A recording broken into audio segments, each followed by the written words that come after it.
Već tiskanjem i englesko-hrvatskom objavom knjige tekstovi karlovačkog akademskog slikara Alfreda Fredija Krupe u San Francisku u Sjedinjenim Državama krajem 2018. postalo je jasno da je riječ o vrijednom doprinosu kulturi.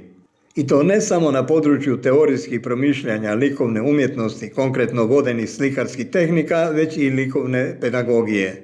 Ova je knjiga izdana u Hrvatskoj pod naslovom Mislite Think. Zašto takav naslov? Pa dva su razloga. Prvo, to se odnosi na jedan tekst unutar same knjige koji opisuje moje sjećanje na akademika Matka Pejića koji je meni predavao uvod u povijest umjetnosti na Akademiji likovne umjetnosti u Zagrebu. Koji za mene ima vrlo sažeta, kratka, jednostavna predavanja i jedna od tih njegovih naputaka, možemo reći, bilo uvijek mislite, nemojte nikada robovati tuđem mišljenju, to jest datim sudovima o nekome ili nečemu. Znači to je jedan taj tekst koji je posvećen njemu. I drugo, to se odnosi na opći ton knjige, na sve tekstove koji su unutra, gdje čovjek bi trebao sam donositi sudove o svemu što radi, i o praktičnim stvarima, i o filozofskim, i o teoretskim, znači sve ono što je vezano uz njegov posao, a u ovom slučaju to slikarstvo, slikarski zanat.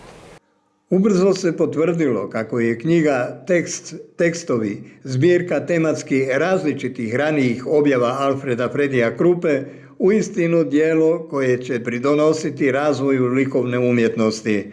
Naime, tu je knjigu potom u svoje sadržaje i na police knjižnica uvrstilo niz svjetskih kulturnih institucija, umjetničkih škola, art galerija i drugih od New Yorka, Oxforda, Londona, Münchena, Berlina, Züricha, Aucklanda, Viktorije u Australiji, Kini, Japanu. Tekstovi koji su unutra nisu pisani da budu u knjizi. To se radi u jednom odabiru, jednom selekciji mojih kratkih ili nešto dužih tekstova od 1994. godine do 2019. godine. Tek nekoliko ovih odlomaka knjige je napisano baš namjenski za ovu knjigu. Ja sam tu pisao neka svoja razmišljanja još kao student, pa kasnije kao akademski slikar, pa nastavnik, o različitim aspektima slikarstva vodenim tehnikama, vodenim crtičkim tehnikama, i to sam primjenjivao u praksi. Kako bi se sadržaj knjige više približio hrvatskoj likovnoj i kulturnoj javnosti, učenicima i studentima, autor Alfred Fredi Krupa i izdavač odlučili su se za ovo drugo izdanje i pod novim naslovom Mislite Think.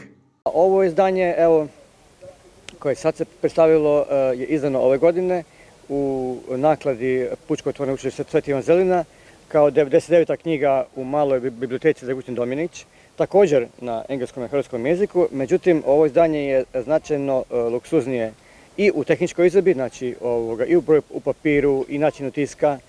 Ima više tekstova nego prvo izdanje, ima jedan, kako bih rekao, malo jedan prerađeniji kontinuitet slaganja tekstova, više reprodukcija, tako da na neki način, iako je ovo iz drugo izdanje, možemo reći da je to knjiga sama za sebe. Odluka o hrvatskom izdanju knjige pod naslovom Mislite Think motivirana je i time što je Krupino stvaralaštvo svrstano među radove najglasovitijih velikana suvremenog svjetskog slikarstva.